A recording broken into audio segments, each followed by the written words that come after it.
Македонската православна црква денес го чествува 24 мај, денот на сесловенските просветители, светите Кирил и Методи.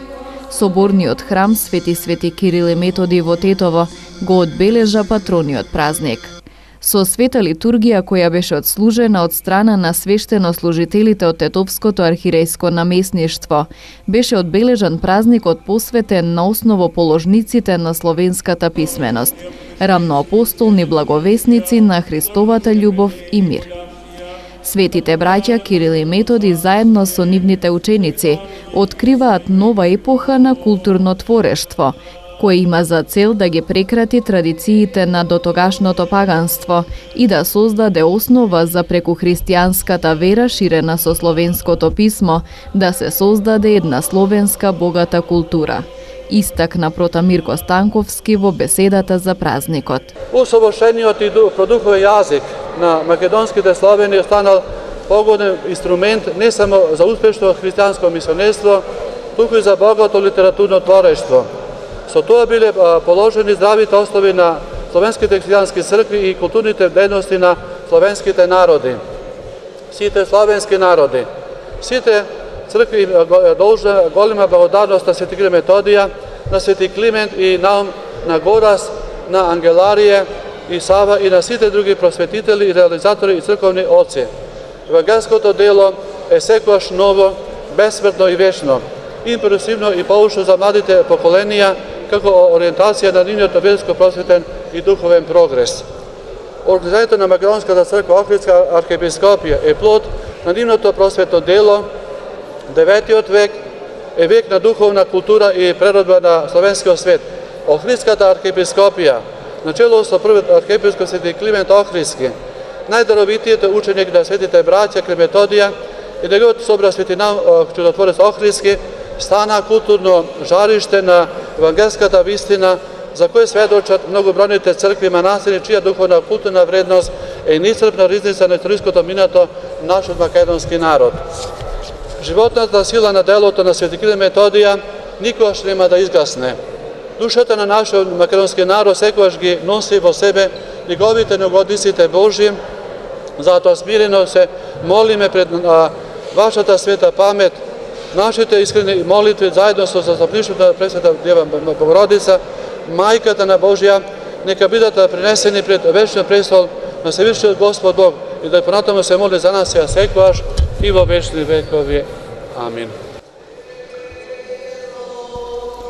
За време на литургијата верниците се поклонуваа на иконата на светите браќа, се миропомазуваа, а дел од нив ја примија светата причест. По повод празникот благословени и прережани беа неколку славски колачи, кои верниците ги принесоа во чест и слава на светите Кирил и Методи, а за здравие, среќа и благосостојба на нивните семејства.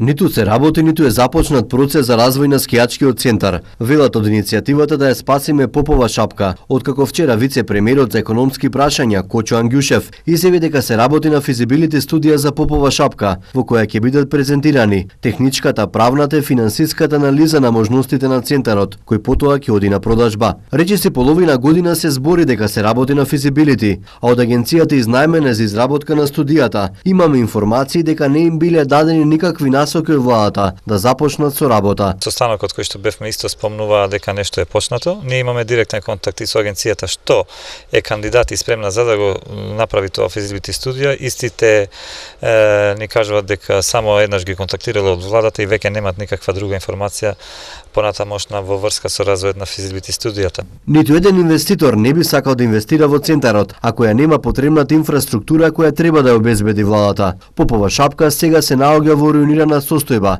Мора да се создадат основни услови за нејзин развој. Ургентен приоритет на централната власт треба да биде изградба на жичница Тетово-Попова шапка. Жичарата Тетово-Попова шапка е главниот елемент каде што може да се спаси стварно тој туристички центар. Со инвестицијата во жичарата многу може да се спасат и многу други инвестиции, каде што не треба да се вложува во некои големи паркинзи, не треба да се вложува во некоја голема поширока инфраструктура, може да се користи истата постоечката, само да се реабилитира. Со жичарата може да се покријат околу 60% од целата инфраструктура друга што треба да ја инвестираат во Попова шапка.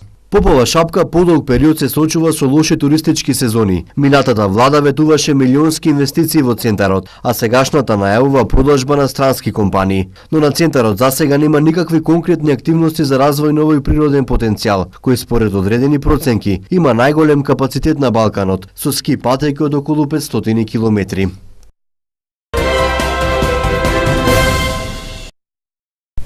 Шестиот поред интернационален поетски фестивал Литературни искри, кој денес се одржа во Центарот за култура Асно во Гостивар, донесе уживање за љубителите на поезијата и пишаниот збор. На манифестацијата со своји стихови се представија поетите финалисти, а настанот беше заокружен со доделување на фестивалските награди. Гран при годинава доби Димитар Арнаудов од Стојаково Гевгелија. Првото место и припадна на Спасија Бежановска од Охрид. Второто го освои Емел Туна од Скопје, а беа доделени 2/3 места, и тоа за Славица Гаджова Свидерска од Битола и Маја Несторовска од Радожда Струга. За најдобар странски автор на овогодинешниот фестивал беше прогласена поетесата Мањола Брахај од Косово. Словенецот Јернеј Кустерле пак доби посебно признание за странски автор финалист. Наградата најуспешна млада поетска искра годинава ја понесе 17-годишната Емануела Ковачевска-Китановска од Скопје. На наградените автори им беа доделени плакети и книги. Останатите поети кои влегоа во финалето добија дипломи. Чест ни е што заокружуваме уште едно успешно издание на Меѓународниот поетски фестивал Литературни искри. Уште еднаш се докажа дека Гостивар може да биде град на поезијата. Спојуваме поети кои што имаат различен поетски израз, кои што доаѓаат од различни места и јазични подрачја, што всушност е и мисијата на фестивалот. Значи имаме поети како од нашата земја, така и од Косово, од Србија, од Словенија. Навистина ова е еден прекрасен настан кој што Гостивар го заслужува и во иднина би посакала и би порачала што повеќе да имаме вакви настани за да можеме сите да се гордееме. Оваа година на фестивалот јас се изненадив од големиот одзив. Не очекував дека толку многу кандидати ќе има, толку многу пријавени поети. Имаше 20 пријавени во категоријата под 18 години и дури 140 поети во категоријата над 18 години. Кога ќе земете предвид дека секој учесник праќа по 3 песни, тоа е една огромна бројка од песни што треба да се прочитаат, да се споредат, да се издвојат подобрите, па од тие подобри да се издвојат најдобрите и така натаму.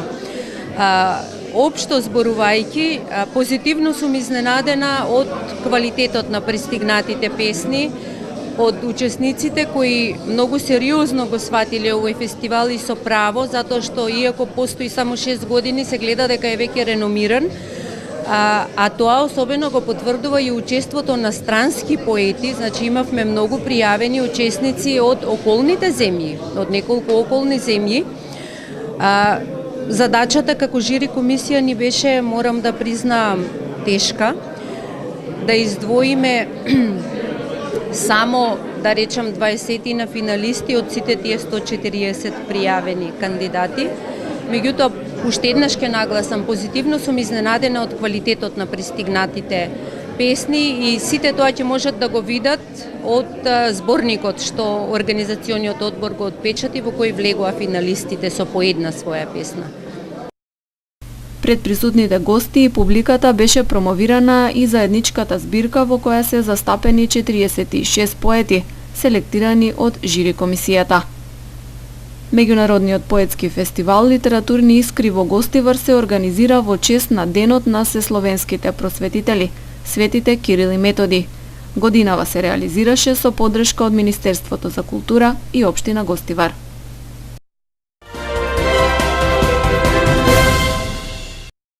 Околу 10 часот во една од зградите познати како Трите убавици во Карпош 4 изгоре стан на 16-тиот кат, а како причина за пожарот се наведува експлозија на плинска боца. Пожарникарите веднаш пристигнале на местото на настанот и успееле да го спасат собственикот кој побарал помош од терасата.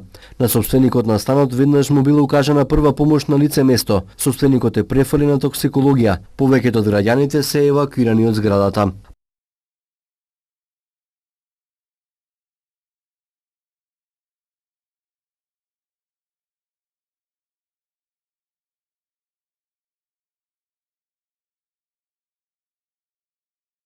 Поставката на Павле Богоевски од пратеничка функција, неговото место во собранието кој го добие Александар Филиповски. Откако ќе биде констатирано ставката на Богоевски, доаѓа следниот од листата во првата изборна единица. Филиповски е член на СДСМ и доаѓа од нивната општинска организација во Аеродром. Павле Богоевски вчера си поднесе оставка поради скандалот со објавување на снимка во која тој наводно нарачува кокаин. Тој одлуката за оставка ја донел уште кога се само пријави во полициската станица за наводно купување на масло од канабис, а вчера изнесе во јавноста и пред пратениците на седницата на Комисијата за мандатно-имунитетни прашања, каде требаше да се гласа за одземање на мандатот на пратеникот во бегство Никола Груевски. Седницата беше прекината, а гласањето се одложи за од понеделник.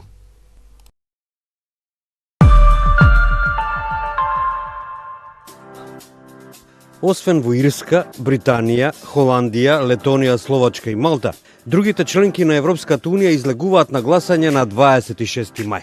427 милиони луѓе на возраст од 18 години може да гласаат. Во Австрија и Малта старосната граница на гласање изнесува 16, во Грција 17 години. Се избираат 751 пратеник на 5 годишен мандат. Секоја земја избира различен број пратеници, приближно во согласно со нејзиното население. Така Германија избира 96 пратеници, Франција 74, Ирска 11, а Летонија 8 пратеници. На претходните избори во 2014 година одзивот беше 40%, односно гласа над 168 милиони луѓе. Овие избори се поголеми од председателските во Соединетите држави, но не и колку изборите во Индија. Изборите се спроведуваат со различни гласачки системи, но сите се обединуваат благодарение на некои договорени заеднички принципи и подготвеноста на земјите членки да ги прилагодат нивните национални изборни правила. И за некои гласањето е задолжително, така што нема бегање од изборите во Белгија, Бугарија, Кипар, Грција и Луксембург. Пребројувањето на гласовите исто така се врши во секоја земја посебно, но резултатите се чуваат во тајност се додека не заврши гласањето во сите земји. Значи, резултатите се очекуваат в недела во 23 часот. Повеќето земји ги избираат своите европарламентарци во една изборна единица, но Белгија, Ирска, Италија, Полска и Британија имаат повеќе изборни единици. Меѓутоа, најважното правило е дека земјите мора да користат пропорционален систем. Некои земји имаат изборен праг, каде што една партија или кандидат треба да добие одреден процент од гласовите за да се квалификува за пратеник. Идејата е да се спречат многу мали или екстремистички партии да освојуваат места без да имаат минимално ниво на поддршка. Земјите каде што се применуваат праговиот 5% за изборите се Франција, Литванија, Полска, Словачка, Чешка, Романија, Хрватска, Летонија и Унгарија. 4% имаат во Австрија, Италија и Шведска, 3% во Грција и 1,8% на Кипар. 10 земји не применуваат изборен праг.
Времето денес беше сончево со умерена облачност и со слаб западен ветер. Попладне нестабилно со локален пороен дожд, грмежи и засилен ветер. Температурите се движеа во интервал од 9 до 21 степен Целзиусов.